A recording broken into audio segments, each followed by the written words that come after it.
Okay, so bow. A long duck tip is basically a square with a bell bottom flare at the end. Okay, let's just get into it. You're gonna start off these with applying a square tip. If you want them to have even more of a taper, use a coffin tip. So whatever look you're trying to achieve, you put that corresponding tip on the nail.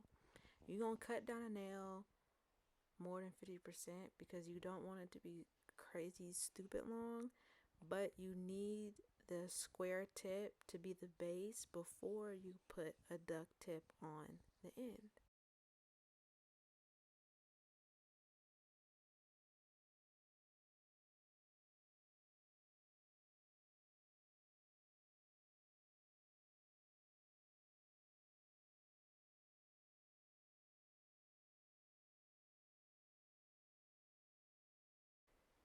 Because you're going to be applying another tip on top of this tip, I'm going to take my hand file and file this down to prevent it being extra bulky. Now I'm just going to take my duck tip and apply the duck tip on top of the square tip I already have, but I'm leaving some of that square tip exposed. I'm not applying it to the free edge. By me avoiding applying it to the free edge, it makes sure that I still have the square look I'm trying to achieve. And I'm just really making sure they're both adhered to each other on the other side. And I'm just taking my hand file and filing what I see is kind of overlapping on the side walls. I'm going to be taking off essentially the number off of these tips because, for one, these tips are round on the edge, and this is what gives you that nice square boxy shape to having duck tips, which I like. So that's why I'm taking off that number, going back in with my hand file and making that line just a little bit straighter. From here is going to be your basic nail prep as far as nail tip, sanding band, apply your primer, your nail dehydrator, and then start applying your acrylic. Because with this I have applied two tips on top of each other, I'm taking my sanding band and making sure the underneath is flat and flush. And from here, it's just your basic, normal. It's cold in my room. I've been struggling with the temperature. That's why you just saw me struggle. But going from here is a basic application until you get to the free edge of applying this acrylic. You want to have the idea that you're going to be applying a really big square to the first half of the nail, and at the bottom half is where you want to focus on maintaining that flare shape.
This bead I'm applying is going to be on the dry side.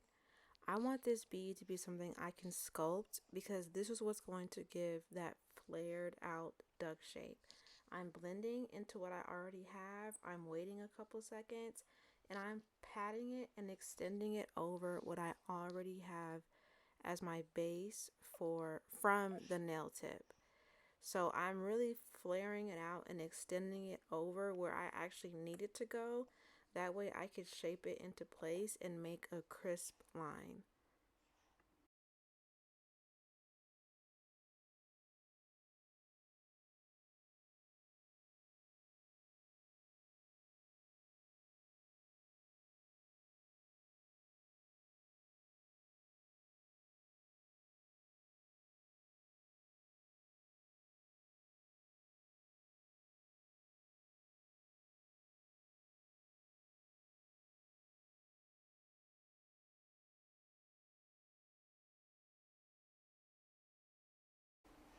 At this point, I'm taking the end of my brush and I'm moving the acrylic and I'm moving it over to the left to give it that angle of it being flared out.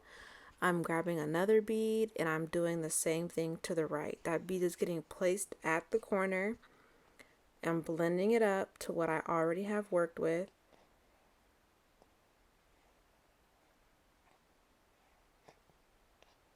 See, it's staying right at that corner. I'm not trying to move this bead around. I'm blending it into what I already have.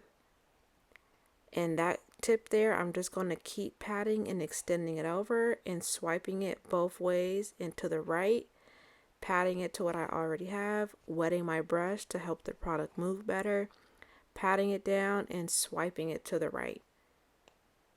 And just molding it into place and getting the real duck flare that I want as like my end goal.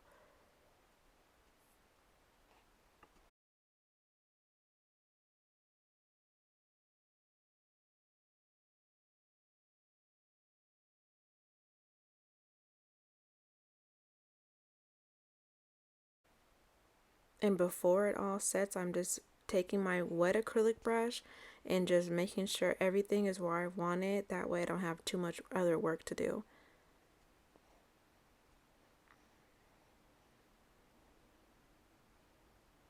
Going in and picking up a pretty small bead and just fixing any lumps I see. And that's how you fix lumps. You just take the bead and keep it in place, blend it out, and you're good to go. This is what my end result looks like. So now it's time to file. I'm gonna file the entire top half just in the middle. Just in the middle. I'm not even touching the free edge because I don't want to alter that flare that I have. So we're going to focus first on the apex in the middle of the nail before touching the sides at all. Because we want to maintain the structure, and by doing that, you don't, because you can like change the overall appearance of it not having a square or a coffin. You're going to work on the middle, get your apex right, and then just slightly fluff out the side walls and the free edge.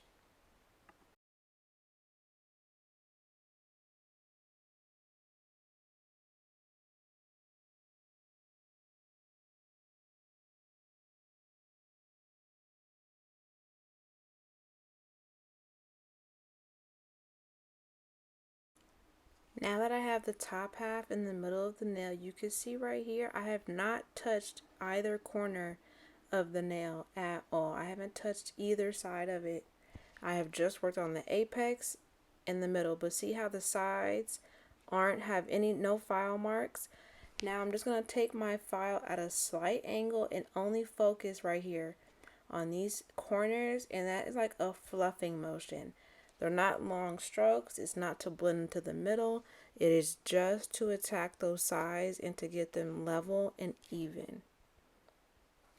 And I'm working on top. I'm not at all working on the side as far as taking the file and rounding it out. I'm just fluffing and moving downward, downward, and same thing with the other side. It's a feathering motion and just getting it smooth.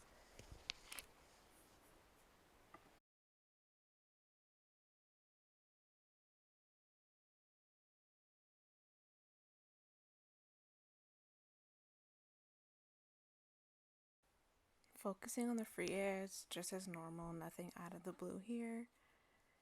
When I go to work on the side walls, it's a downward angled motion and it's not focusing on the entire nail, just the middle, not touching at all the part that's flared.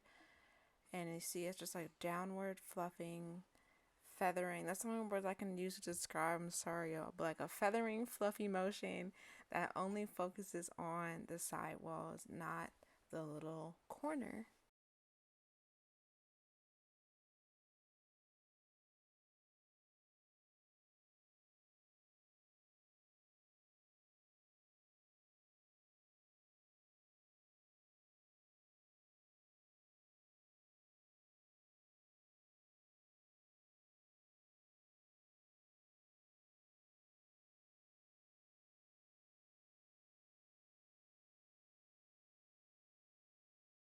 Taking my e-file and the sanding band, it's the regular cuticle work that just cleans up and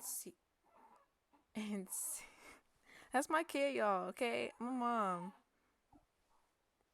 I own no animals. That is literally my son. Shh, be quiet. Mommy's working. Taking the same sanding band and cleaning up underneath just to debulk and thin that out to my liking.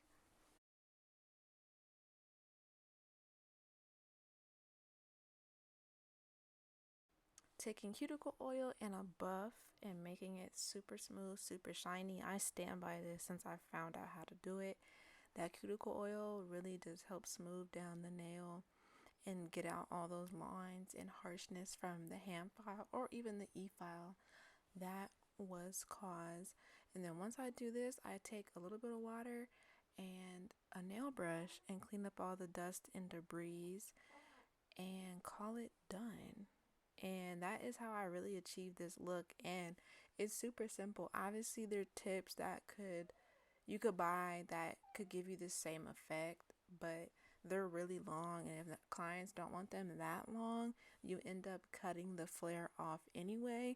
So this is how you have the knowledge as a nail tech behind the table to do the same look, but short. I'm sorry, medium or even longer. So this is the final look. I appreciate you guys so much for watching.